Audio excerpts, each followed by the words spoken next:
right in there, Mita, right in there. So they fucking lit my room up when I was typing, and I took a photo, one photo, but I started doing it when I was typing about the tough talk from the Pentagon. There were a bunch of fucking crack addicts. It's the facts. This will be with your new government and your military that seizes power here as the good guys. And they talk to decent reporters that don't attack their own sovereign territory. They'll produce all this evidence for the public, so there won't be any questions about what kind of drugs they were doing, how whacked out they were. They were following Hitler and all this fantasy they had. They had their hands on serious ballistic weapons, and it was really scary for a while.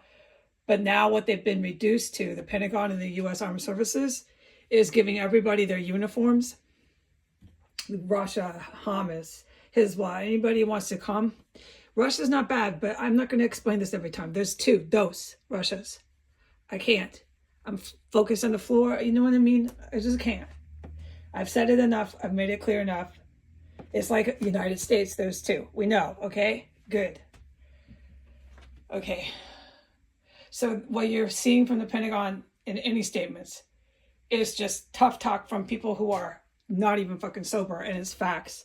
So right in here, you'll hear it clicking, click, click, drag, under the floor, right in that wall, right in that crease, the base of the floor, and right there, that base of the wall.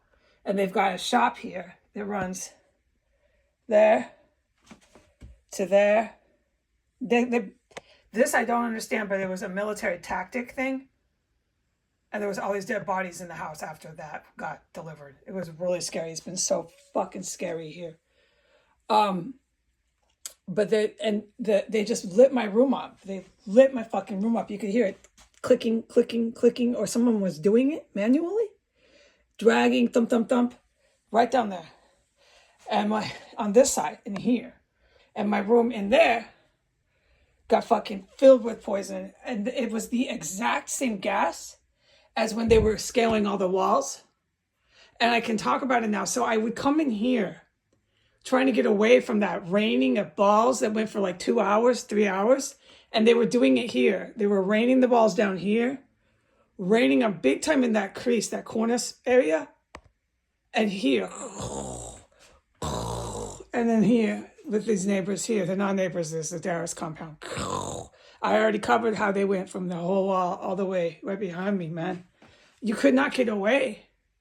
And the poison that they were using that made me thought I was dying and I was going diarrhea every 2 minutes, they just used again. I swear to God, it's the same fucking shit. And it makes it hard to breathe. That stuff they just used is hard to breathe. I breathe. I'm still talking, breathing. Here, listen. Okay, I'm breathing. Oh, yeah.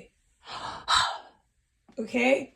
But when they pushed that poison that they were raining that day with all these balls and chains in the wall, it's hard to breathe and it hurts so bad. You feel like your abdomen is going to explode.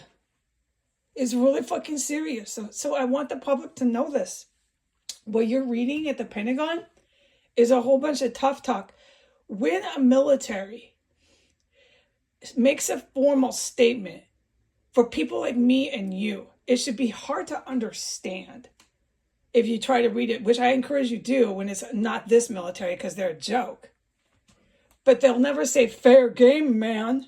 You're fair game. This is our official statement.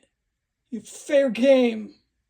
No, it should be like some professional military shit you're reading and you can clearly see, okay, here we go. We're going to get into a war with such and such. Yeah, an adult can piece that together, but it's hard to understand completely. You want to study it. You want to thoroughly read it. You can understand it if it's a good reporter who wrote the article, but it's military language, terminology. They're going to say some pretty aggressive things in a very doctrine and terminology way. I struggle with words to recall them, but that should be what intimidates you. If they say we will protect our territory, we will retaliate, talk like that, we will ensure we protect this or that. These type of statements are serious fucking business when you're reading that. When you're reading a military say, you're fair game, man, that actually means if that's your military, you need to worry because your country's going to get fucking blasted. Okay, bye.